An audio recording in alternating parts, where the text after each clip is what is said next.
Welcome to another episode of the Miles Offside podcast, where we talk a little bit of football and a whole lot of nonsense. My name is Oscar Puente, also known as Footy From Afar, and with me, as always, are my co-hosts, Quiz Wizard FPL champion Chuck Bailey and super producer Ian Stimson. Ian, I heard you have some hot takes about compression ratios. Do you want to get those out of the way at the top of this, or? Don't bring my sound engineer chat into the on-air discussion. It's even worse than fish chat, I think. Yep. Jesus Christ. Also, not to down-talk myself, but this is the second week you've done it, Oscar. I'm not the reigning at the moment, but I am the champion-elect this year. Well, unless Ian can make up 100 points in the last week. The best I can do is tie up the head-to-head for points, and even then you'd win on overall points.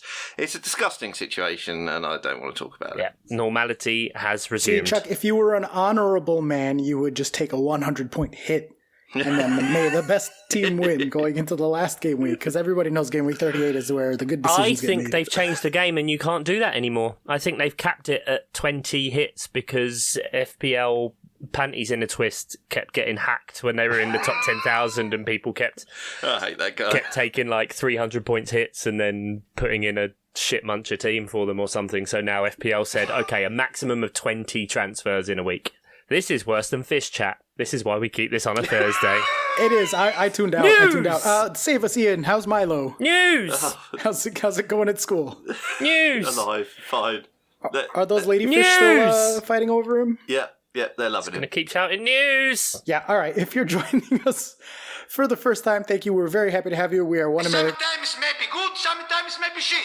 And we are that. One American and two Brits, and we try to talk about the Premier League, but often get distracted. If you are back, thank you. We love you. We appreciate it. Leave us a review. 5 stars. We might find it in about 6 months and read it out loud if it's entertaining. Patreon.com/milesoffsidepod. Join us on the Slack. It's going to be free this summer. We turn off payments in between seasons, and we will kick things off, as we usually do around here, with our very famous segment, Rapid Fire News. Our top story this evening, Rebecca Vardy has appeared to accept that her agent leaked information from Colleen Rooney's private Instagram account to a newspaper, but denied that it was, quote, new information. Miss Vardy was giving evidence on day 3 of her High Court libel trial. Miss Rooney is being sued after claiming Mrs. Vardy leaked private information she obtained on Instagram to The Sun. She also denied orchestrating a photograph of footballers' wives and girlfriends at the 2018 World Cup. Ian, you are in TV, in production. Surely you know someone, something, some sort of inside thing that the rest of us don't. What's the deal with Wagatha Christie? Tell us. I don't have any inside information, but I do fucking love this whole thing. I absolutely love it. Yeah, it's Vardy that's brought this case, and so far, nothing paints her in a good light at all, including her own evidence. Was this the evidence that did or did not fall into the North Sea? Yeah, well, exactly. I mean, at the same time exactly. That Jamie Vardy no longer had access to a supposed phone that he did or did not own and did not drown in WKD. So, fill the people in. First of all, we might have some people who have no idea what any of this is, but also I have not kept up with Where it. have you been? Switch on the news. Even BBC News is calling it Wagatha Christie. Yeah, so what's the deal? Fill everyone in. Well, for anyone who has no context for surely this. Everyone knows, but Colleen Rooney just realised that someone was leaking stories about her to The Sun, so she decided to go on a sting operation and started limiting who could look at her Instagram stories, narrowing it down to eventually one person, and then those stories that she was putting on Instagram that were made up, they were fake, then ended up in The Sun. So she then put this long, rambling, brilliantly dramatic Instagram post where she detailed her investigations, ending with "it's 11 dots. And then Rebecca Vardy's account doing a lot of heavy lifting there legally for her. I think. That was so, even we said at the time, that was so smartly lawyered up, because now it's just like, where's the account? And then the phone that was meant to be produced as evidence in this, I dropped it in the North Sea yesterday. Who goes to the North Sea? Who goes to the North Sea?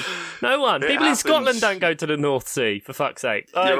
you're on a boat trip. Your phone's about to get subpoenaed or whatever the British equivalent is for evidence, and it drops in the North. It happens. Well, what else is going to happen on a ferry between the Falkland Islands? Not the Falkland Islands, the Shetland Islands. That's the one. Big difference. It's fuck me. It is mad. And Absolutely then, as you mad. say, Rebecca Vardy's phone got corrupted. Yeah, I'm doing the commas in the air, and that couldn't be used. But yeah, the evidence that has come to light doesn't paint her brilliantly. In that she tried to sell the story to the Sun about Danny Drinkwater drink driving, getting in a crash, and puts at the end of her messages to the Sun journalist puts, "I want paying for this." Like, you are fucking minted. What? Why are you trying to sell? And it turned out they already knew anyway. So they My said, favourite "Nah, fuck off, we already know." is the new stuff today, that because Wayne and Jamie have been in the courts today, and the story is that I can't remember what World Cup it would have been now. Roy Hodgson told Wayne Rooney to go and have a word with Vardy about his missus, like. Like Tell he's your some wife sort to of calm down. godfather or something. It's just like, get her under control. Oh, honestly. But brilliantly, Jamie Vardy's not going to be called to give evidence in this, but he has put out a statement saying that what Wayne Rooney, that's an Alan Partridge spoonerism there, what Wayne Rooney said on the stand today about all of that was total bollocks, and they never had a conversation about it. No, never. But that's not going to be in evidence anyway. He was drunk on Skittles vodka. Yeah, what the fuck does he know about it? Exactly. Allegedly. All right, well, there's your Wagatha Christie entry for the week. I have not kept up with this. I know I saw one thing that was like, the judge was like, ma'am, belief is not evidence. She was like, well, I believe it was her. Yeah.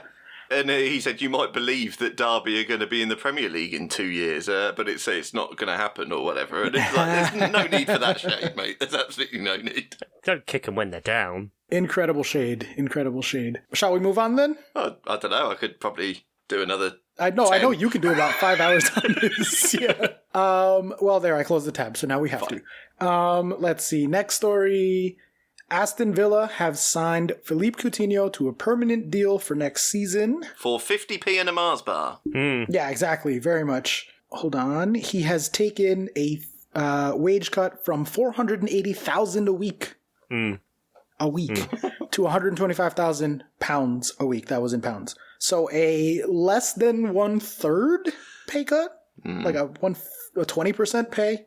Compared to his previous salary? Who comes out the worst in this situation? Is it Aston Villa for being clearly manipulating and getting such a good deal?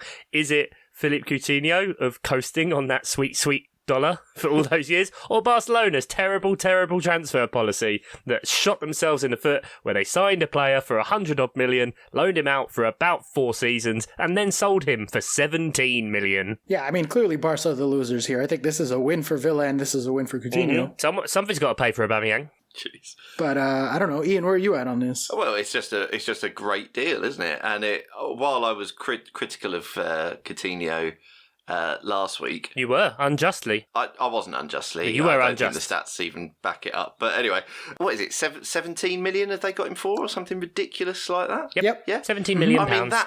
that is utterly insane. I know. And the wage cut is like so much. I mean, I don't know how Villa's wage structure is. $125,000 a week might be like top of their wage structure.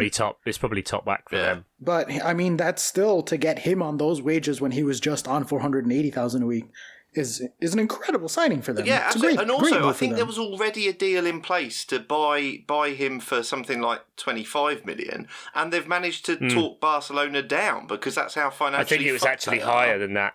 I think it was close to like 40, the original deal, or something ridiculous. So the main problem is with Barcelona is because they are so fucked, and they needed the money to fall into this year's accounts. because otherwise there'd just be a load of sanctions. And so that's why they've Christian Perslow's been able to negotiate such a decent deal for them, because it's incredible. Isn't that fucking genius on his part, that knowing their financial situation, knowing that they need to get this in this financial year, and playing fucking hardball with them and getting such an amazing deal. So the fact that you're getting him for cheaper probably allows you to break your wage structure if they are doing, you know. Yeah, because Barcelona are looking at this in a good way, because they've just got 17 million and cut 480,000 a week from their wage bill. Like, they needed that, so their that books hugely. Look better. Yeah, and yeah, I think that's an amazing signing for clubs at that level, that mid-table level. He's got to be like the best player in there. I could see Villa pushing for Europe next year with that lineup, if nothing else falls apart over the summer. But no, because they're still going to sign like 3, 4, 5 more players in the summer. Yeah, everybody keeps saying that they don't have infinite money. They have the Grealish money, which they have now spent. Like, they're not going to just keep having a ton of money. No, they but Villa money. are not adverse to spending money though. That's all that's based on. Just that in the past, Villa have been quite happy to spend money they haven't necessarily got. That has been something they've done. So that's all that's based on, and they probably will again. Their owners are billionaires that spend a fuckload of money. Speaking of spending fuckloads of money, and this is not ironic or sarcastic, Kylian Mbappe has agreed personal terms with Real Madrid ahead of possible quote-unquote free transfer. That does not mean that it's free. Real Madrid is probably paying him about $1 billion a week in salary, so that is cost to them. This will get thrown around as the best free transfer of all time. It's like, no, bro, whatever they were going to spend on transfer fee, they're just giving him now. But Mbappe to Real Madrid. That on the back of Haaland to, not PSG. Manchester City. Man City. Yep, that's the one. Looks like the two biggest deals of the summer in terms of names jumping around have already happened, even though the summer hasn't even started yet. First of all, how are you feeling about Mbappe to Madrid? Is that a Benzema replacement? Is that a Benzema partner? Where are you kind of looking at that going into next season, if you have takes, either of you? That's a Benzema supplement, surely, because he's had an incredible season this year and last year, and, needs someone in the way that Barcelona needed someone to do more of the running for Messi, perhaps need a bit more of the running for Benzema just to make up for the age curve, although he is modifying his game massively. I don't think Mbappe replaces him. I think they're two different players, but the fact that, Mbappe, I think at the minute he's paid like 500 grand a week at PSG, and if he's going on a free transfer, yep, like you said, Oscar, free quotes, he must be. It's going to be an increase on that. So this guy's going to be on like the type of money that we used to joke about Carlos Tevez going to China and earning on a holiday like 600,000-700,000 euros a week easily. Yeah. Crazy money. Like, really crazy money. But he is, like, also fucking Kylian Mbappe, so, like, that makes sense. It's fair enough. Do you see Madrid being better? They're in the Champions League final this year already, although they kind of Burnley'd their way to it to a certain extent. They Benzema their way to it, let's say that. Ian, do you think this is going to make them, like, favorites to go back in again? Are they going to push up to, like, the Man City Liverpool level? Like, is Mbappe the key, the missing piece? He's obviously, it's not an amazing take to say he's an incredible player. He's quite good. But he is quite good, yeah. But I just think, and I don't know, maybe you can speak more to this, Oscar, because I don't know whether I'm in the sort of England Premier League bubble, but I just feel like Man City and Liverpool have such depth of quality that I don't know whether, just this signing is enough to push him into the same echelon. And I might be talking nonsense in a couple of weeks' time when the Champions League final's done, but I'm not 100% sure that this alone does it. But then who knows what else will happen? Fair enough. I think I agree with you. I think that they have a lot more across up and down the field in terms of their age curve and the players that they have and the players that they don't have. Like, they're still running out Kroos and Modric as a midfield. That's an issue for them. Yeah. It's still working, though. It's still working. It is kind of still working. Kroos, Modric, and Casemiro is still working as a midfield three. Yeah, you can get away with that in Spain, and you can get away with that to a certain extent in knockout competitions.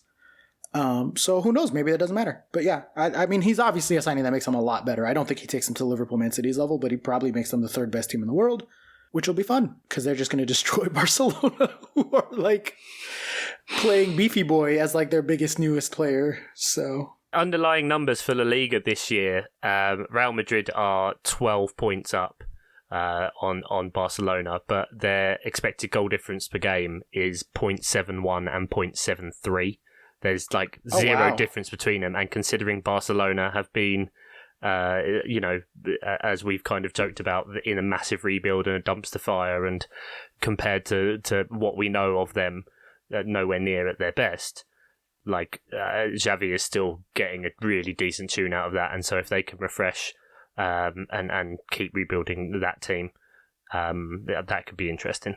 In just a different way to Real do the same thing that they've always done and try and buy Galacticos, and Barcelona try and bring through a lot more of their own academy players like Pedri, Ansu Fati, the other guy, Gavi.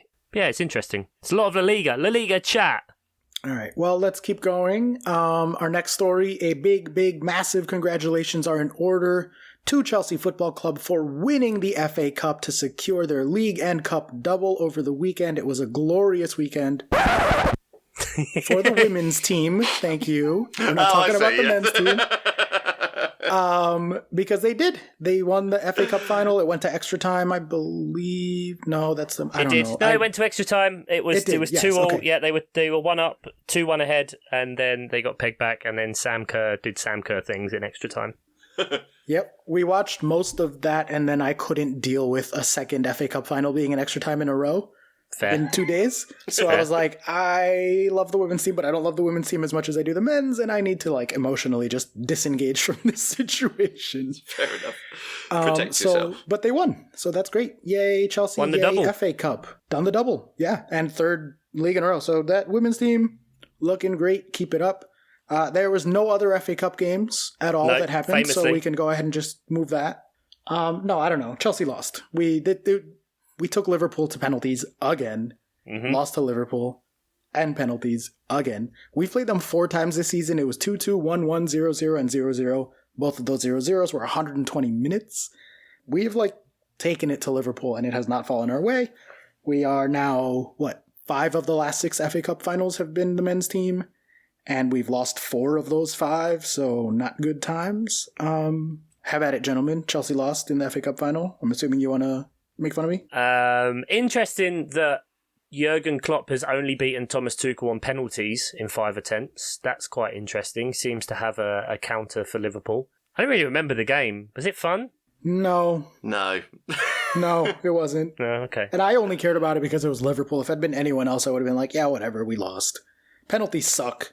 But losing to Liverpool sucked more. Yeah. I didn't like how Chelsea played either. It just felt a little bit... It felt very cagey to me. I think it's look at that game and look at what happened, and it's kind of indicative of A, having this game still within the season, and B, shows the pressures of seasons of teams that I believe are going to finish on 61 and 62 games for the season at the highest level in all forms, be that in the Premier League, in the Champions League, in the Club World Cup, and also, just playing against the best ones. The fact that you had Salah go off injured, Van Dijk go off injured, Robertson go off injured, Kovacic went off injured, and there were a few others. And so it just gradually just filtered down and down and down to the fact that you didn't get 2 Titans going at it for an actual cup, because there's still thoughts of other things going on. Liverpool tonight, as we record, they've made 9 changes from that game to Southampton. Oh, it's a full second string. Yeah, still absolutely. A bloody good team. But are they winning, by the way? Are they up? It is 1-1 at the minute. 1-1, okay. I believe, yeah. But yeah, so I think it's kind of a shame. It makes sense why the FA Cup final is the last game. I don't get why it couldn't be pushed back.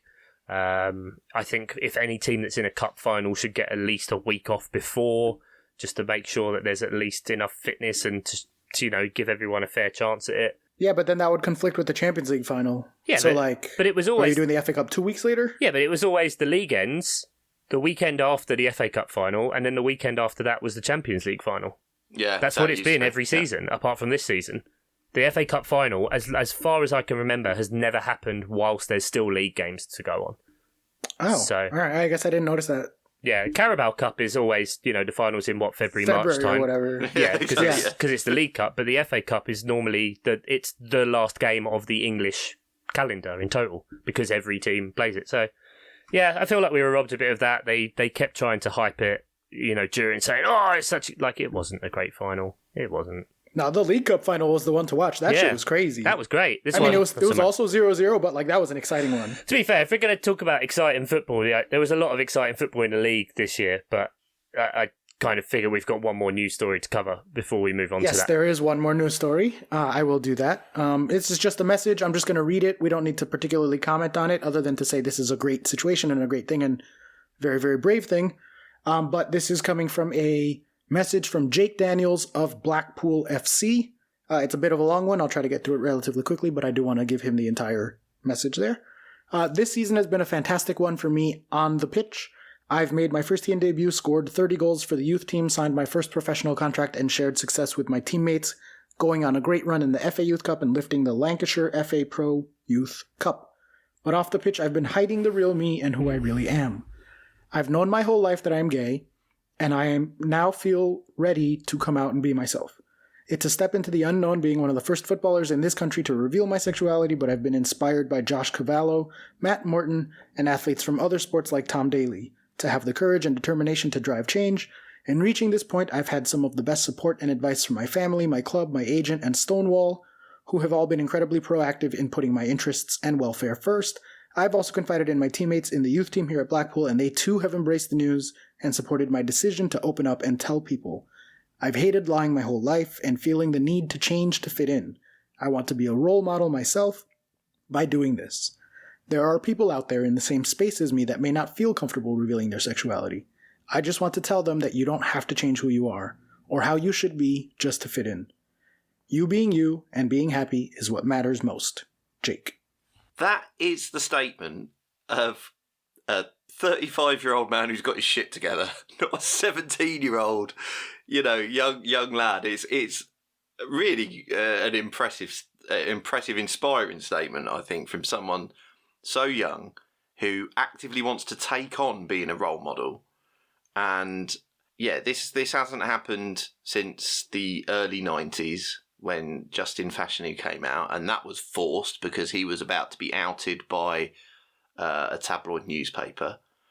And this just feels like a much better situation from a lad who is 17 and did not want to spend the rest of his life hiding who he was, and looks like he's got the support of the club and the teammates.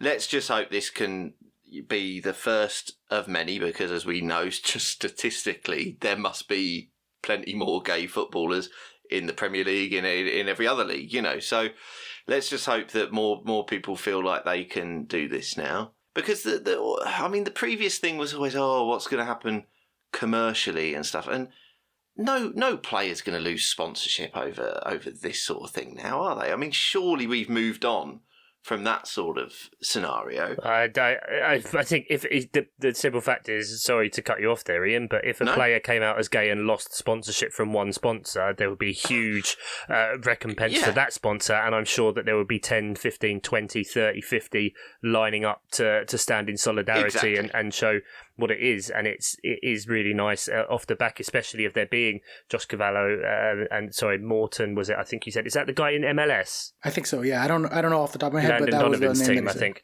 And so now, to have another person in this country, and fuck me, this kid's 17 and has the bravery to come out and something that it's a huge turning point of his career, and he's instantly come out and been like, look, you know what, if I'm going to enjoy this, I want to be able to enjoy this as me, and that's inspirational for me, hugely and powerful. And there may be other boys, girls, whomever in a similar situation who may come out to do this, and with a sustained and more often these kind of things coming out and being shown as being part of the game, that then may improve the inclusivity and the likelihood of people being comfortable, and people that aren't, it's also on us to create an environment that is hospitable and help to promote that in our own ally kind of way.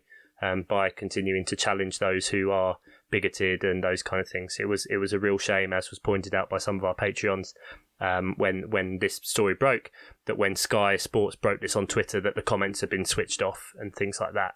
And so, it shows that there's still work to do by all of us. But fuck me, Jake, that's incredible, absolutely incredible, and yeah, really inspirational. Yeah, man, the kids are cool. They're gonna do good, change the world. I'm about ready for us to get the fuck out of the way and let them take over, because they're way better than us. Shout out Gen Z. All right, so let's get to the soccer then. And we had a spout of fixtures, a round of fixtures on Wednesday last week. Nothing of particular note, I guess. Chelsea beat Leeds 3-0. That's expected. Leeds are probably going down. Leicester beat Norwich. Who cares? Everton drew with Watford. They probably needed those points, but they're probably staying up anyway, so it probably doesn't matter. City beat probably Wolves. The worst game in history. I will take your word for it. 0.3 to 1.2 on XG. So, Wolves lost to City 5-1. City were just always going to smash them. 3.1 to 0.5 on XG. So a true and solid smackdown there. City looking very likely for the title. But the big midweek fixture that I really want to get to, unless any of you are dying to get some takes out about those 4 games. No. Good. Is the North London Derby. Because in the last 5 days, quite a bit has happened in the race for top 4. And we'll start off with this one. Tottenham 3, Arsenal 0. Tottenham 3.1 to Arsenal's 0.4. Antonio Conte, hell of a manager. Yes, indeedy. I mean, the swing has been quite massive. If you look at 538 odds from May the 11th, which was the day before, Arsenal were 80% for the Champions League, with Tottenham being 20. Today, you will find Tottenham are 96% and Arsenal are 4. What a swing. The swing hath swung. Spurs just...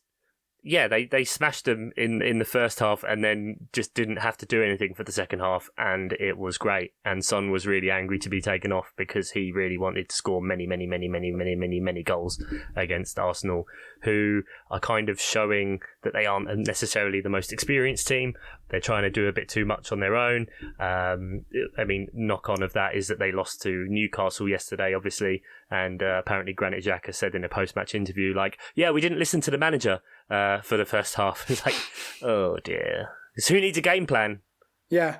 Part of the story here is the red card. Arsenal fans were mildly angry, but they're angry about every red card on Twitter. Any thoughts on the Rob Holding red card? It's nice to see that Arsenal, the Arsenal defender DNA is still strong, and Rob Holding is really embracing tradition of just being You might say it's holding on to tradition? Exactly. Poor mate. If you're going to rotate fouls, make sure you share it with someone else. It's, fuck's sake. Yeah, what is it with players and fucking mad red cards at the minute? They're all very tired, Ian. We're all so tired. We're all tired, Oscar. You're absolutely right. We're all so tired of everyone's shit. I'm not going out getting red card. I'm not 2-footing people in the street. No, but it's not even.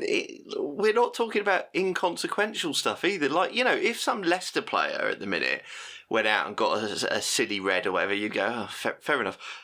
How many fucking reds are we getting from teams that are in races for relegation, races for top 4? It's Everton, Leeds, Arsenal. I mean, like you say, Holding could have been booked 3 times before he got sent off. It was absolutely nuts from him. And you mentioned sort of, your Arsenal Twitter and all that. I thought they were relatively restrained for them because it was for them, yeah, exactly, exactly there. for them, yeah, because it's impossible not to look at that Rob Holding thing and go, well, it's definitely a yellow, and as I say, could have been his 4th. So, and what time was it in the game as well? It was about 33rd minute. That was his 6th thing on Sun, I swear. And they were like all getting marginal and he was getting wound up. And like that was, I think the referee just did that perfectly. It's just like, yes, you wouldn't necessarily, any of those challenges are straight red or whatever, and you can have those proper gammon commentators where they go, oh, well, it's a soft yellow or whatever. Well, that doesn't exist. There's a threshold, and once you're past that threshold, that is it. It is factual. It's like how, it's a tight offside. Yeah, it's still offside in the eyes of the law, so it doesn't matter. Yeah. That he managed the situation because you saw a player that was out of control, that was targeting a person, had just repeated fouls, had been given a ton of opportunities. It doesn't matter if it's the 1st, the 30th, the 90th minute. He should have gone. I agree, but I do want to say that I don't know that the red card is the driving force here. I think that Arsenal are going to lose anyway. I think part of why he was fouling so much that early is that they were just barely hanging on to Spurs, who were just running them over. They were already up by 1. Harry Kane had scored on a penalty kick. I believe now Harry Kane is the top scoring person in the history of the North London Derby also after this game, if he wasn't already coming in. I'm pretty sure that the TV man said that at some point. But I think Spurs just had them anyway. They had their number. Arsenal were desperate to try to stop them from doing the things that they were doing, and it wasn't really working. And that's exactly the kind of situation where you manifest a red card from a bunch of yellows. They were just we can't stop these guys. So we foul. I think that's exactly it. It's you can stop people by playing your own game well, and you can do what Arsenal did and try and stop them by literally just physically trying to stop them, and it's not going to work in an Antonio Conte team because he is just fucking relentless and they're also very young. They're just not accomplished enough to try and play that kind of game. I don't think, and it shows the fact that so early on they went down to 10 and then that was it. And, especially half-time, right, try and do something, just tighten up, balance. Son scored after about a minute, and that was it. Game absolutely done. Yep, and we can probably tie in yesterday's result as well for Arsenal, just to kind of put the dead rubber stamp on their season, because they then went and turned around and lost to fucking Newcastle. 2-0, 2.1 to 0.6 on XG, so another deserved loss to Newcastle. Pretty much ending their season because, like Chuck said, they went from 80% to 4% over the course of 5 days. Rough couple of days for Arsenal fans. I don't have any particular takes on them to Newcastle. They just were they're just done. There's no way they were going to come out and win that because they were just looking very Arsenal-y of Arsenal. I thought it was going to be the Newcastle win. I predicted 2-0 in Jeff's prediction game. It was nailed on. The XG was Newcastle 2.1 to Arsenal 0.6. Yep. They got done. Newcastle at home, last game of the season. Prepare yourselves for the sports washing of all sports washings in the summer.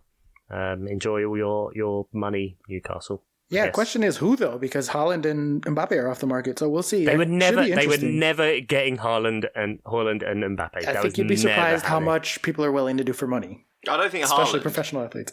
I think I think he does seem to be someone who has been different when it comes. He's got a plan about where he wants to go that has been gone through with, regardless of money so far.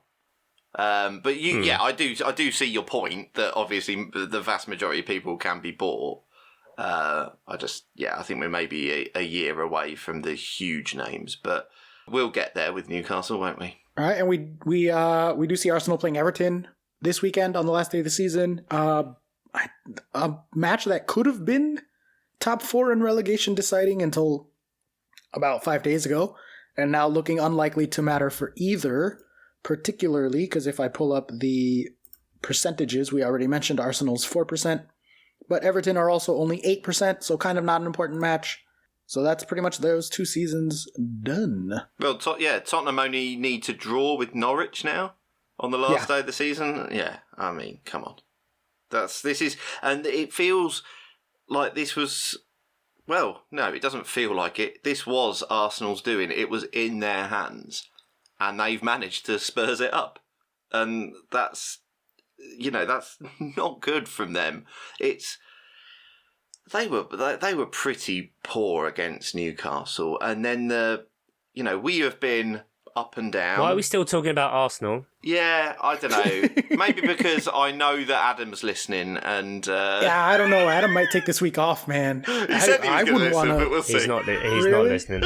I don't know. I wouldn't want to listen to a podcast if I was an Arsenal fan this week. Well, Arsenal fans clearly hate themselves, though. That's why they're Arsenal fans. Fair enough. Can we stop talking about Arsenal? Okay. Yeah, Adam, we love you. Hang in there. There's always next year, bud. Let's move on. I do appreciate the way you drive the pod on, Chuck, I must admit. Just stop talking about Arsenal. We said about 4 times we don't want to talk about. No one wants to hear about Arsenal. Arsenal are fucked. Okay. That's it. Okay. Job done. They ruined everything. Well, let's move on to someone who kind of may have sort of given a chance at ruining everything given today's matches. This is a stretch, but Here we go. on Sunday at 9 a.m/14 p.m. UK time, we had West Ham 2, Manchester City 2, 1.3 to 2.5 on XG, so kind of a Burnley-ing. Probably 3-1 is the correct scoreline. So if you want to throw the jingle in there, Ian, go ahead. Oh, they're better than they ought to be. Burnley of the week. City drop points, guys. We might, Points. maybe, if things happen, might have Hear that- an hear option that at a title creak? race on the last day. It's the creak of the door. Slightly ajar. 85-15 currently on the percentages. Whoa! How close is that? I mean, Liverpool are now winning in the 76th minute as we record. People listening know exactly what's happening. But West Ham being 2-0 up and throwing it away. David Moyes should be disgraced, ashamed of himself. What a strange take on this game, but yeah. Yeah, that's not the take I thought anyone would have. Yeah, this caught everyone by surprise. I think I was seeing on BT Sports Score when they had them in the studio, and just everyone was losing their mind, going like, "How is this anyone gonna just understand what is happening?" And Jared West Ham- Bowen, he knew. Jared Bowen knew. He exactly knew. Made the most of City defenders all being injured and not knowing how to defend, and it being Fernandinho just sat there. He is 37. Do you feel Fernandinho is the closest analogue to you if you were a footballer? How old's Mark Noble? Retiring finally, I think. Well, and let's face it, actually, that's the real story here. Not the Premier League race in terms of us, because Mark Noble had about 47 tributes during this game. I think he got standing ovations before the match. He got a standing guard of honour before the match. He then got applause on the 16th minute. He then got a big thing when he got subbed on for the last 15. He then had a parade around the pitch. Did Mark Noble cross the Stimson threshold for a lap of honour around the London Stadium? Because it's a big bloody lap. I think that's fair. Yeah, isn't it just on the athletics track? Yeah, Pep gave him a little tug off in the. Pardon? He did what now? Well, they seem to hug, and I don't think that means what you think it means. No, I meant he wanked him off. Oh, okay. Yeah. All right. Yeah, okay. Cool. Okay. The old hand Because job. they came together and had a little hug, and it went on far too long, and no one knew what they were saying. You heard it here first, ladies and gentlemen. Now hugs are taking too long. Excessive hugging, excessive celebrations. Ian, hater of joy, continues to reign in terror. Not at all. I'm happy for Mark Noble to have as much joy as he likes. Apparently he's a very nice bloke, and Jesse Lingard likes him. 18 years and 549 appearances for West Ham. Sensational. Good to cap off a career. I hope, because he got brought on obviously in this game, and David Moyes said it wasn't a token thing, like you can still do the job, and I think that's fair enough because they didn't concede when he was on, and I kind of want him to play again next week so that he gets 550, because I think 549 it just feels a bit too. My brain can't deal with that. Yeah, I can't deal with that. So style icon Mark Noble. We hardly knew ye. We hardly knew ye, except we knew ye far too well. Yeah. I'm going to move on from that, because that was a nice little send-off there. Ian, unless you want to wax poetic about Mark Noble for another 10 minutes. Okay. That'll be a Patreon special. Yeah, exactly. Let's see. Leeds drew with Brighton. Yay! Brighton, a shit. Yeah, now because of that, though, it is 54-38, so Burnley are very much backdragged into it. Because Leeds picked up points, and when you are that bad, you are not supposed to pick up points. They just picked up points. A point. A point, yeah. By a bit of uncommon skill from Gelhardt. What you Jesus in at? Joe Gelhardt. Right, okay. I thought you'd seen Sheffield United have scored and Forest are now drawing. Oh no! Yeah. That's going to extra time. We don't like that, but at least they get extra time at home. Maybe, possibly. Oh, poor Mark. Never mind. That's literally going to be the opposite of what we wanted to happen. Joe Gelhardt's goal was so good. I forgot that it was against Brighton, and that was not an aspect of the joy I experienced from that goal. It was only an assist, to be fair. It was Struijk who got the goal. Oh, you know what I mean, yeah. It was basically his goal. He's like 19, 20 years old, first season in the Premier League, in a relegation fight, in the 92nd minute, gets the ball to the byline, calm as you fucking like, skill, flick it over the top of a player, run round, Sits looping the header defender to the... down. Lewis Dunk as well. Sits down fucking Lewis Dunk. I can add that to my compilation of Lewis Dunk lying on the fucking floor because he's just fucking terrible.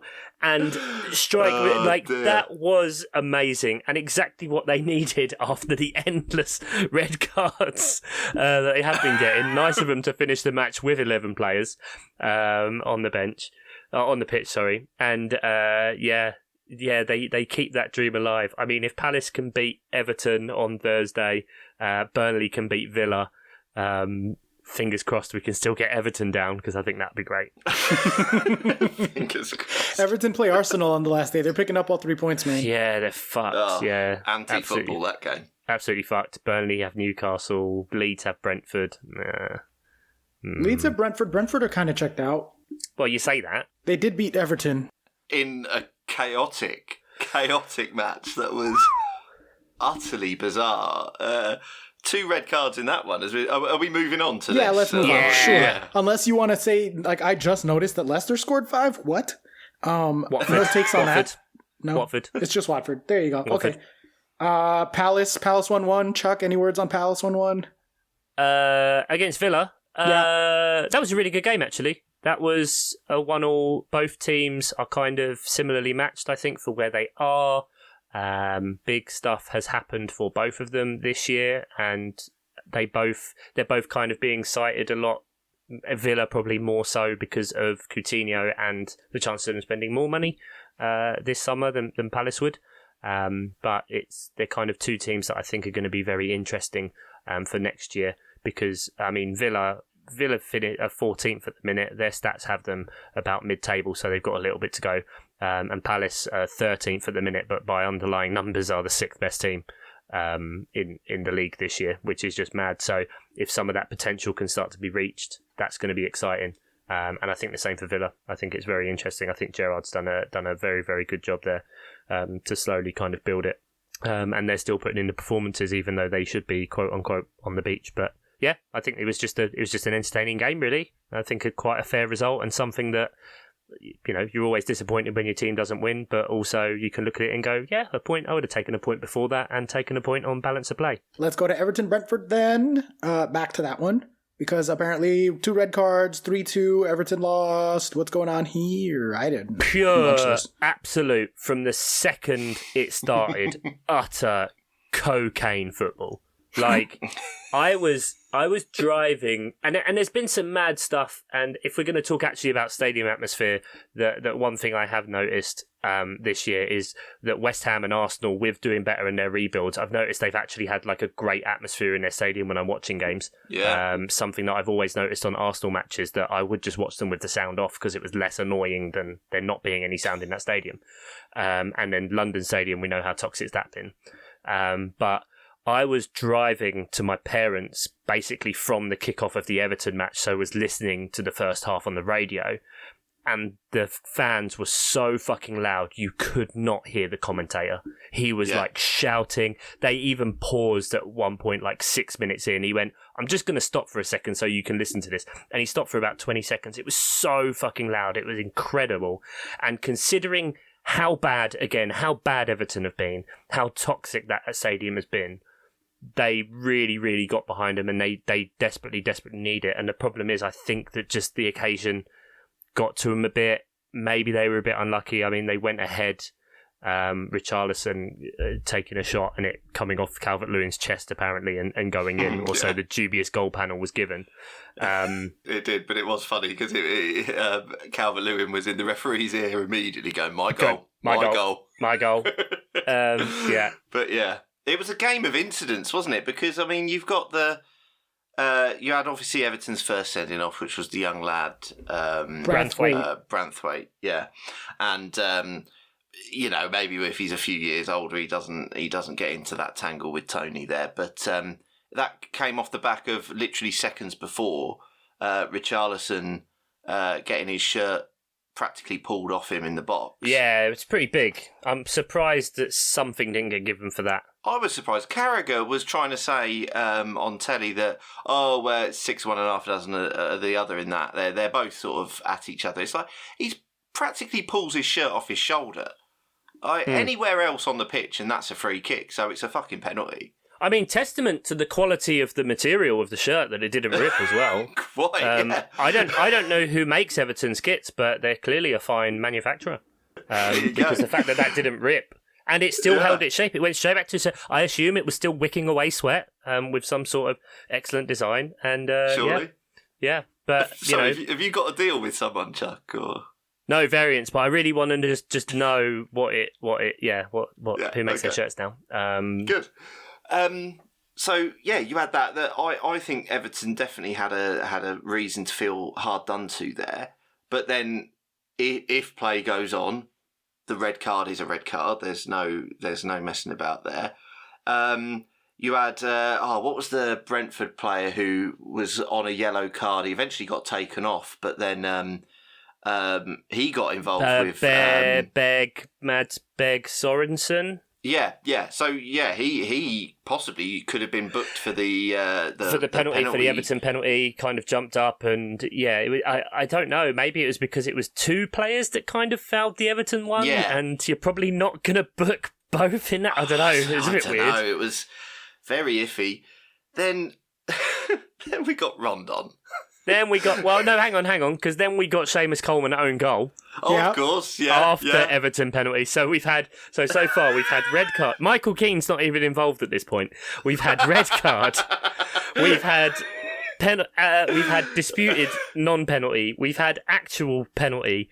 We've had it's 2-1. Everton are up 2-1 at half time and go in, and then we get Coleman own goal. And then we get Salomon Rondon. With just a terrible, terrible challenge on the touchline. To quote the great Ian Stimpson, would have used 3 feet if he had them. And he did one of those 2-footed tackles where he didn't try and he didn't stand up and go, I got the ball and made the judgment. He protested in no way. He walked very calmly over to the player, turned around to the ref, went, sorry, just walked.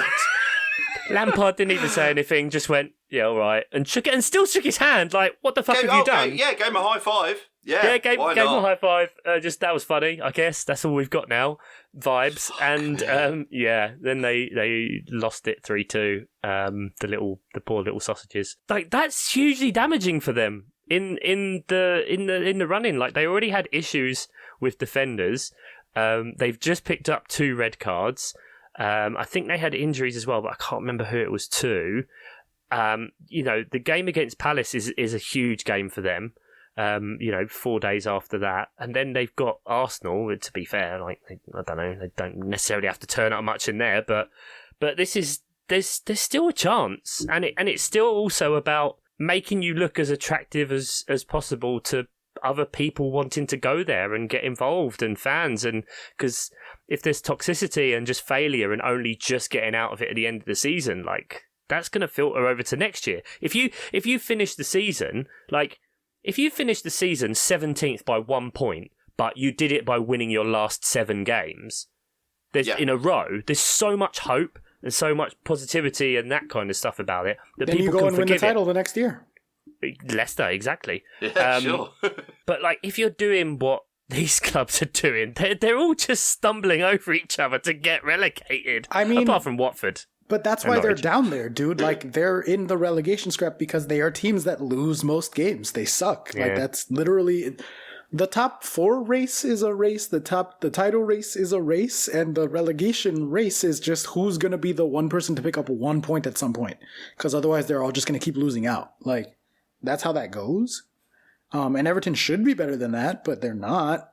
And so, that's how this went. It's an interesting point Chuck raises, though, because I think that's right. If Everton manage to be the ones who survive. As you say, it's single figures percentage at the minute, so it's looking most likely that Everton will survive.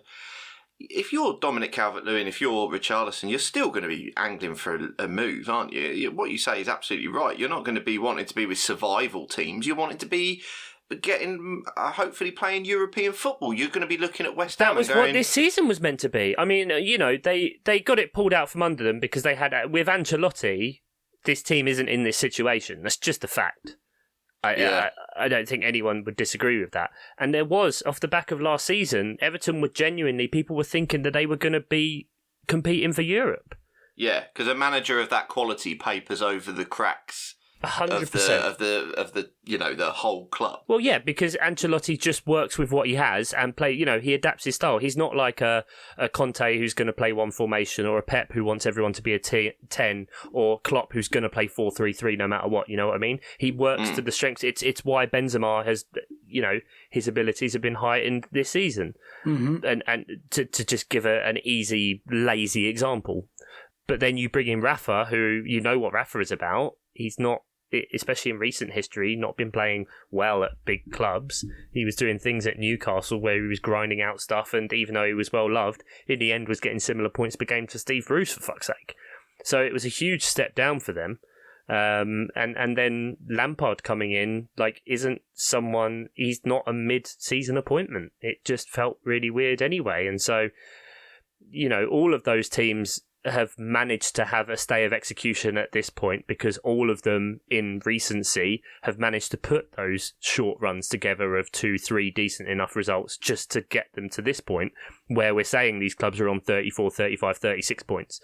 If they hadn't had that, we'd be looking at the same, they'd probably be on the same points down there as Watford and Norwich, and it would be done. So I don't know. I think Leeds and Everton losing their way massively like this is damaging. Burnley seem to just be kind of quietly trying to go about their business and keep doing what they've always done and not go too gung-ho and crazy. They seem the most stable at the minute, yeah, absolutely. But you never know. The Premier League scriptwriters are building up for a marvellous finale. I hope so. Everything's in play. Everything's in play. Nothing's 100%. Which is really exciting. Well, top 4 is 100%. Technically, it's 100%, but just not in number. Gotcha. Yeah. Absolutely. It's done. I will respond to you both by saying that it's not all doom and gloom at Everton. There is some cause for mild, I don't know that hope is the right word, going into next season, but I guess less negativity, let's say that. And that is that by the underlying numbers, they're 13th, and that doesn't give them any solace being where they are in the actual table right now, but it is the most predictive thing for next season. You tell the kids who were crying in the stands that the underlying numbers are okay, Oscar. Nah, fuck them. I don't like kids. Let them cry. Why would I want them to stop crying? Kids suck. Yeah, okay. Yeah. They're above Leicester, right? Kids by their underlying numbers, they're slightly better than Leicester, and they're only 2 table spots behind Villa. By their underlying numbers. That's not the worst garbage trash worst season ever. It's not a good season. They don't want to be 13th, which is where the underlying numbers have them. But if you can get a little bit better and perform to your mean, or regress to your mean rather, or improve that mean actually even a little bit, now you're looking at a solidly mid-table team. These are just extra reasons why it would be funny if they went down. But they won't accept it off the back of a season where they're pushing for, they were meant to be, quote unquote, pushing for Europe. Yeah, it's in a bad season where Liverpool still have the quadruple on the table, in the season where they're supposed to be moving to a brand new, shiny, lovely stadium that's getting built. Well, I say moved, yeah, it's getting built at the minute. To then be flirting with relegation and still in a possibility. And again, for maximum chaos. This is the route that I will go down. I want Everton to go down. I want that to happen. I want to see that happen. It was just chaos. But yeah, there's a lot of teams that I'm excited to, if not get rid of this season, be looking to get rid of next season. Wolves. Lining them up. Can we relegate 6 next year? Oh, here he goes. He wants his Super League. League. Yeah. You know it. There's always at least 5 teams that deserve to go down because they're such shit. And then we get to keep a bunch of them. But then they become the 6th best team in the country by the underlying numbers, Oscar. So that's what it is. Fair enough. You know? Fair enough. That's how you get one. By the way, do you think Vieira should be manager of the season? I didn't bring this up, but like the short list for those awards all came out, and Vieira made the manager of the year season list. Yeah, who was it? Vieira, Klopp, Pep, Thomas Frank. It will be whoever wins the league, basically. I don't think Vieira has probably done enough to win it. I think on comparison with what the expectation would have been versus the actual, I think probably Thomas Frank would be mine. I think I agree. Brentford performing excellently, getting, your 46 points, being on a nearly 0 expected goal difference per 90 as a team, an analytics team, where clearly their analytics work because they're performing exactly to their numbers. 47 goals off 46.7 XG, and 47.8 expected goals allowed versus 54 actual. But as a promoted side that's never been in the Premier League before, and a lot of these players have never been in the Premier League before, I think if they can keep hold of Eriksen, that's going to be huge for them. Because obviously he was only on the 6-month contract. And then they can look to kick on from there simply because like they've deserved to be there this year. And that's especially when they've had their fits and spells where they haven't been great, but they're finishing really, really strong. So they're kind of interesting. And the team like their presence would be good. So I think Thomas Frank, really. But I do think Vieira has done an incredible job. A far, far, far better job than any of us could have predicted. Yeah, 100%. I think. Fair enough. There you go. My vote would be for Vieira, but I can't really disagree with the Frank pick either. And I think you're right. It's just going to be Pep when City win the title. Liverpool won 2-1. Oh, did they? Last day of the season. Lovely stuff. Something to play for last day of the season. What about Forest? Any updates on Forest? It's gone to extra time. Oh, boy. Okay. Well, Good luck. Oh, boy. Good luck, the Forest. Obviously, you'll know the result to this, Mark. Just know we were feeling your pain in real time. That's what we're saying. Exactly. We're here for you. I guess what comes next? Ian, I think as you updated it, I think you get to introduce it. I'm not doing a jingle. Don't. Oh, come on. Get in with it.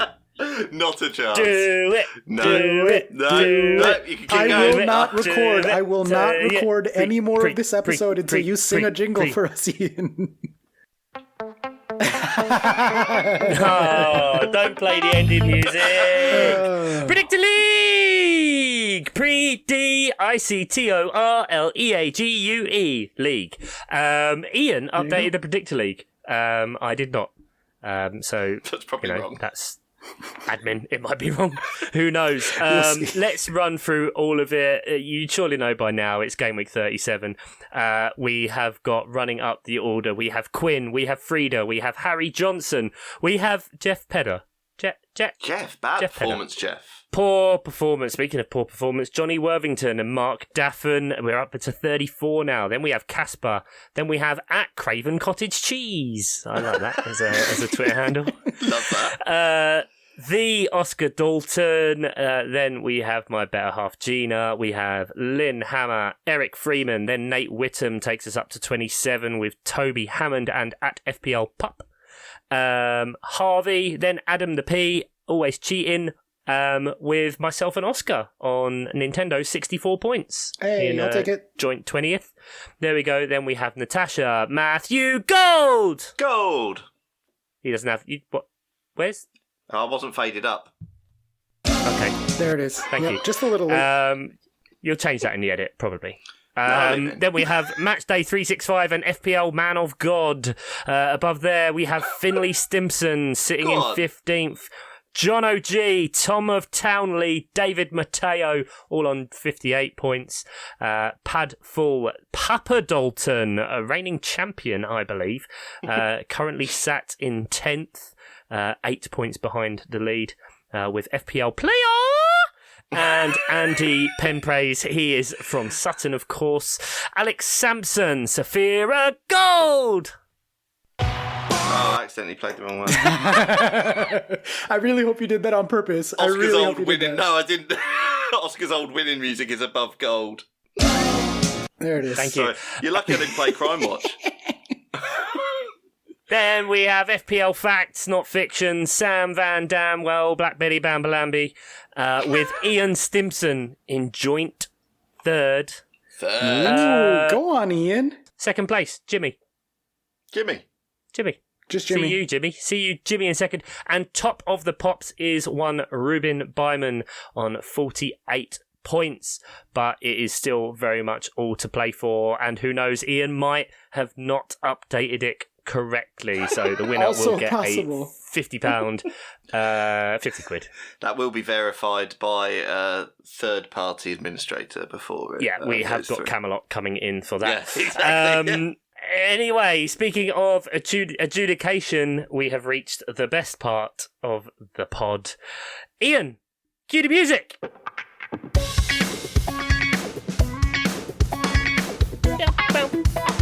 It's bluff time. It's bluff time. Gonna do the bluffer. Make some picks. Say some questions. Make your bets. How many can you name? Are you gonna name them? 1, 2, 7. Probably 7. Welcome to the bluffer. I've brought it back because it's the quickest and easiest one to do at short notice. We currently find ourselves for the season standings on 10-9 with Ian in the lead and 19 out of 37. That's not too bad, really. Our attendance is poor. You know the rules by now. I'm going to give them a category, tell them how many there are in that category, and they're going to bid to see who can name them. Now, Oscar, you are obviously the person who is challenging very hard, making the late season push, so I'm going to allow you to go first. This is going to be a best of 5, first to 3 situation. So we're going to start with a football one. I'm going to need you. I have in front of me the top scorers so far, not including today's game, for each team this season. Oh, jeez. So there are 20, but one team, I'll give you that team as well. I'm feeling generous, I'm feeling nice. So there are 21 players because Brighton have 2 players tied as their top scorer. So this is out of 21. Can you name me the current highest goal scorers for each Premier League team on Premier League goals? Let's go with 7, my standard bid. Standard bid of 7. We're beginning with 7. Ian? Okay, I haven't got 8 written down yet, but I will go with 8 to keep the bidding Standard going. approach. Oscar starts with 7. Ian overbids. I'll go to 11. 11! 11? Put the time pressure on there, Ian. 11. Shit. Have I got that in me? I don't think I have. Okay, I'm going to... Yeah, no, you're going to have to do 11. Yeah. Wow, I thought for sure Mr. FPL over here knows all the everything of everything. I don't trust myself Yeah. on when we get down to sort of like the lower teams where you just wouldn't have those players anyway. I don't trust myself. I mean, definitely outside the top 6, I'm just going with like the one person that I know on the team. You know what I mean? Well, that'll probably might work. But yeah. I think That it's gonna might work. not be a bad tactic. Yeah. Okay, 11 exactly. then. Well, obviously I'll start with Chelsea. That's Mason Mount. Ding, correct. That is Mason Mount on 11 goals. Spurs is Son, because he's on 21 or 22, something like that. You don't get bonus points, but correct. It is Heung-min Son, and it is 21 goals. Excellent. Mo Salah. Ding, current Golden Boot incumbent on 22. Yep. He who shall not be named. Correct, 4. Saka. Ding, correct. Bukayo Saka, nice, well 5. So you've got one more of the top 6 to go before you're pissing in the wind, buddy. Yeah, pretty much. Who's at City? Who would it be? Oh, City's a tough one because they spread their goals They around. spread them out. Yeah, I'm going to go... They talked about him on Double Pivot having a particularly good output of a season, so I'm going to go with KDB. Nice. Ding, correct. He is on Excellent. 15. I believe for XG, he's the highest overperformer this season, and obviously it helps that he just banged 4 in. Yeah, exactly, yeah. His highest ever scoring season, that is 6, so there's your top 6. Now on to your next tactic of naming the biggest player from each club. Yep, let's go with Norwich. There's only one person who scores there, and that's Timu Pukki. Correct. Gifts and all, the Pookie party is nearly over, guys. That is 7. Jamie Vardy for Leicester. He's their only good one. Ding, that takes you to 8, and I think Vardy's only been recently as well. Oh, okay. Got lucky on that. Aforementioned Richarlison, always doing the goals. Ding, 9 and 9 goals for him. Nice. This is good. 2 more to name. The only player I know at Brentford who isn't Christian Eriksen, Pasha's own Ivan Toney. Yes, beautiful. Ding, correct. 10. He is on 12 goals for the season. Just 1 more to name, mate. One more. Ooh, I think I know who would be at Wolves, because they don't score anything ever anyway, also. But I'm going to go for Palace. Because I love Palace. I can't believe that just came out of my mouth. And I want to see if I guess this correct. So I'm putting it on the line here because I'm not confident of this answer. But I'm going to say Zaha. Ding! Nice. Correct. A point. Get in. Nice. And was Wolves Jimenez? Because that's also the only player I know. Wolves was Raul Jimenez. There you go. On a mighty 6 goals.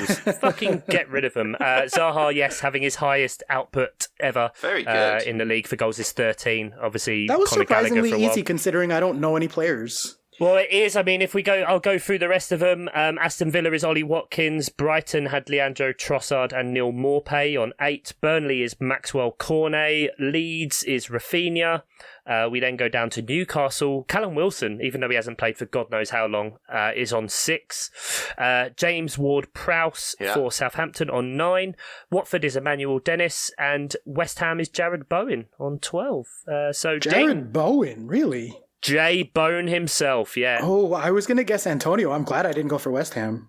Yeah, Antonio has scored like 1 goal in the last 34 game brilliant week. with the first 8 game weeks and then just fell off, yeah. Ooh.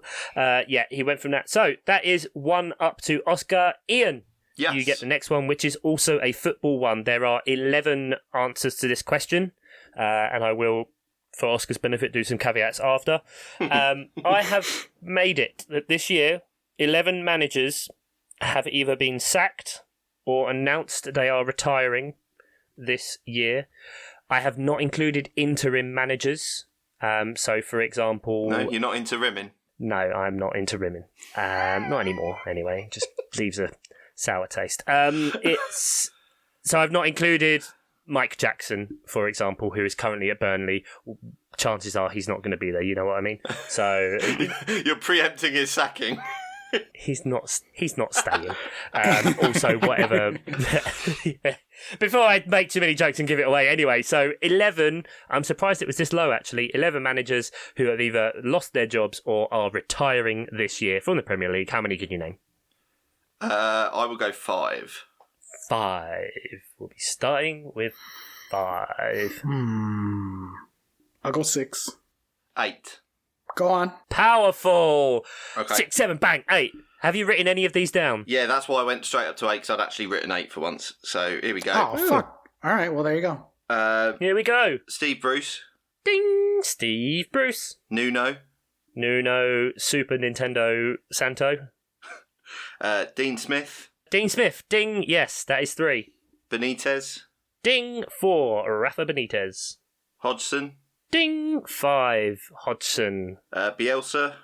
Ding. 6. Marcelo Bielsa. Dyche. Ding. 7. Sean Dyche. And Solskjaer. Ole Gunnar Solskjaer. Ding. Big point to Ian. Surprised Very it took nicely you. done, Mr. Simpson. I'm happy Surprised with it that took you to number 6 to mention a Watford manager. The only ones one. who Of are course, there's missing another one, were... isn't there? There's another 2. There's Claudio, there is another Claudio 2. Ranieri. You missed Claudio Ranieri. You missed Daniel Ridiculous. Farker. And you missed Cisco Munoz because he's gone. Finally get to make a Cisco joke. 37 Very weeks nice. in. Very nice. 1 each. Good. Oscar, to you, really simple. There are 10 answers to this category. I need you to give me the 10 events of the decathlon, the Olympic decathlon. Oh. I need time to think, so I'm going to start with 3. 3. I need to try and think of that Dady Thompson game that used to be. Often called the greatest athlete in the world. Jack of all trades, master of none. Okay, I will go. I feel like you should get 10 medals for the decathlon if you win it. The winner gets 10 gold medals. The second gets 10 silver medals, and they have them all on their neck. The following year they compete as well. They have to be wearing all of them. I will go 5. I'm gonna Yeah. I'll go 5, and I'm going to tell you that's as far as I'm going. So, Oscar, if you want the... All right, I'll go 6. I can take it at 6 easy. Oh, okay. Go on then. Pole vault, Ding, high jump, long jump, ding, ding, javelin, discus, Ding. shot put, ding. Oh, God. 6. Done. and then a bunch of the running ones. Didn't even make it to the track. Didn't need to. Yep, correct. 100 meters, 400 I don't know all the meters. distances. I can go 100 and 400, and then I don't know the other two. 1, 4, 110 hurdles, and 1500 meters. Ooh, Ding, ding, 110 ding, hurdles. Ding, ding. 2-1 Ian Stimpson to go to bid. There are 17 countries that begin with the letter C. C for Charlie, for me, and the NATO phonetic alphabet. How many of those can you name? I pulled this from worldometers.com, and they need to be a member of the United Nations in their own right, of course. And one of them is written the other way from what is normally written, which makes it an answer, even though it might not be an answer if you said it in our language. Oh, God. I've got no idea what... I know exactly what you're talking about, I've got no idea too. what you're talking about. That's brilliant. Oscar straight away goes, yeah, I know what you're on about. I've got no idea what you're on about. Oh, in fact, there's 2 of them. 2 of them. Okay. I will go... you said 17. God. I have 17 here, yeah. Yeah, I was okay. about to show you the list. Never mind. Feel free. I don't mind. nearly turned around. I will go 7. I'll go 8. He's so good at these ones.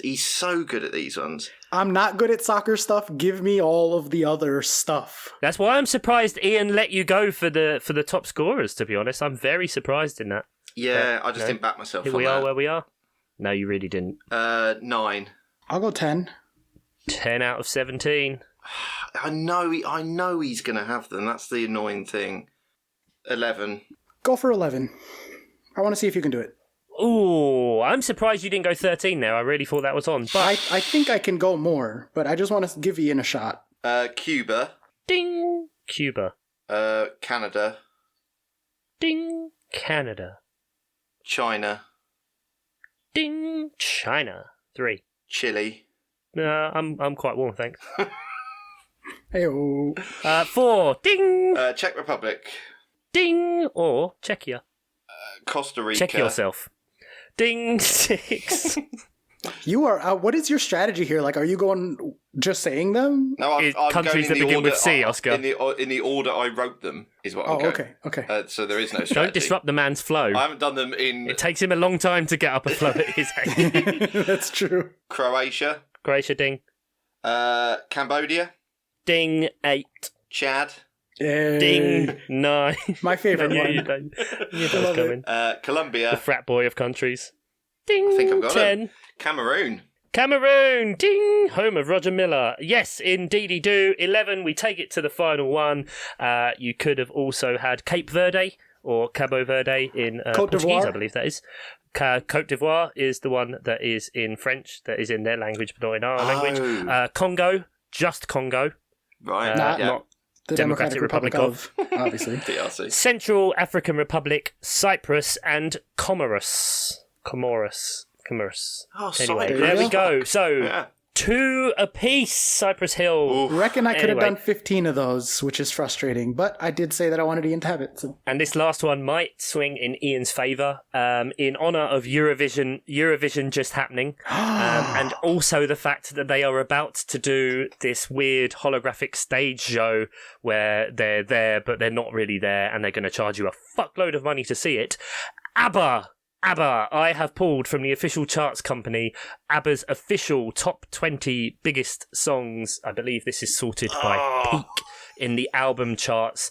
Top 20, the lowest is 33, all the way up to all of their number ones in this country, which I think that's 9 in this country. Very good. How many of those 20 can you name? Effectively, how many ABBA songs do you know? Yeah. And it's Oscar first. This is Go in with 7. Solid 7. 7, a solid 7. 8. 9. My dad's a big ABBA fan, and Emily makes me watch those movies often. So Those movies. I do know ABBA. I've seen a musical based off ABBA. Those, yes. I was about to name it, but then realised. Not that it matters, because you both know what it is. 10. 10. 11. 11. For fuck's sake, man. 12.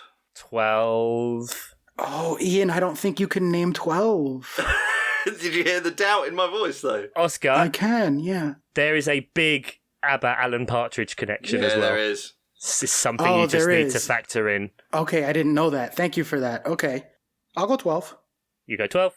I've got 12 written down. Ian, if you win this, you win, I believe, for the whole season, unless Chuck decides that the next week is worth 3 points. I've only got 12 written down. I can't think of another one. And that's just, no, go on, do 12, because otherwise it's going to be terrible podcasting when we're just trying to remember a 13th. So, yeah, go 12. Oh, I don't know that I have 12, so you might, Ian, cue your music up, because you might just win for the season right here. I was bluffing, as the name implies, for bluffer. So, Dancing Queen. Ding 1. Fernando. Ding 2. Mamma Mia. Ding, here we go again. Waterloo. Ding 4. Take a Chance on Me. That's the best one, I think. 5. Money, Money, Money. 6. Chiquita, Ian. Cheetah. Ian, I'll give you Chiquitita, ruling. Chiquitita. Do you want me to say it in Spanish? Chiquitita. Thank you. Yeah, that'll do. That'll get him over the line. He got me over the line. Ding! 7. Did I say gimme, gimme, gimme yet? No, you did not. You said money, money, money. The other 3-word one. Yeah. Okay, good. Lay All Your Love on Me. Ding, wow. 9. Another banger. Oh, I did not have that. Yeah, Fuck. they've got some great songs. Really have. But I'm hitting my... How many more do I need?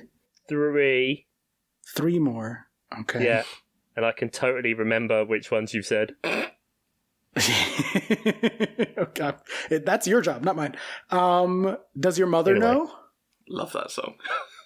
Ding, 10. Did I do the French one yet? Voulez-vous? Uh-huh. Aha! 11. See, I'm freezing now. No. I wish that I knew... No, that's not one. The answer? Yeah. Because I'm knowing some songs. I'm knowing Chuck. So close. I'm knowing Ian. Oh, I see. He's doing a setup. I'm knowing me and I'm knowing you. Is that on there? Please tell me that makes the top 20. Aha! Play the music! It's up to you. Wait, that's not ABBA. Hey! Add an ABBA song in the edit or something. Let's go. Ties it up. I can't exactly... Yeah, good. That means I don't have to put any shenanigans, although next week will be a bumper quiz medley of pretty much all the types of quiz that we've done. So it's going to be a long one, maybe, unless it doesn't make the edit. We're going to open the golden envelope with our predictions as well. Yes, of course. But please allow me to do ABBA the respect of reading out the 20 songs. Sorry, Amber. Please, before we jump the gun and don't even dare to play the music over it. Of course, I can't remember which ones you didn't say, but basically it's every ABBA song you've heard of. Dancing Queen, Super Trooper, Know Me, Knowing You, Take a Chance on Me, Fernando, The Winner Takes It All, Mamma Mia, The Name of the Game, Chiquitita, also would have accepted Chicken Tikka, Gimme, Waterloo, I Have a Dream, Angel Eyes / Voulez-Vous, Does Your Mother Know, One of Us, Money, Money, Money, Lay All Your Love on Me, Summer Night City, SOS, and So I Say Thank You for the Music. Fuck me, ABBA are Songs I'm good. singing. ABBA really fucking ABBA are good. great. It's going to be an ABBA kind of night, I think. There's still fixtures to come in the week. Obviously, our Thursday games to round off game week 37. Everton, Palace, Villa, Burnley, Chelsea, Leicester. Oscar's favourite team to play against. And then it's the end. We have come to the end when I don't want to talk... I really wish I knew the words to that song. Then that would have been a really good way to do the intro. Never mind. But the winner will take it all to tie it up beautifully with ABBA. We have Arsenal versus Everton, Brentford, Leeds, Brighton, West Ham, Burnley, Newcastle, Chelsea, Watford, Palace versus Man United. Fucking 3 points nailed. Leicester, Southampton, Liverpool, Wolves, Manchester City, Aston Villa, and Norwich versus Spurs. Will it be red or will it be sky blue? I think, Oscar, you're probably going to go with Man City winning the league. I think so, yeah. What Ian? are you asking? What? Sorry, I was watching Forest Sheffield. Sorry, I wasn't listening. Just play the fucking music. Ian, who's going to win the title? Who's going to win the title, Ian? City, probably, yeah. Okay. Sorry. Wow. I'm going to say I was Liverpool. watching some football. It's exciting. I'm going to say Liverpool. I'm going to say Liverpool just to make it controversial, and then they're going to win the Champions League. Say goodbye, Ian. Are you paying attention? Thank you. Say goodbye, Oscar. Mamma mia. And bye-bye to all of our producers, Nate, Johnny, Mark, Jeff, Sam, and Andy. Andy Penpraise from Sutton. Goodbye.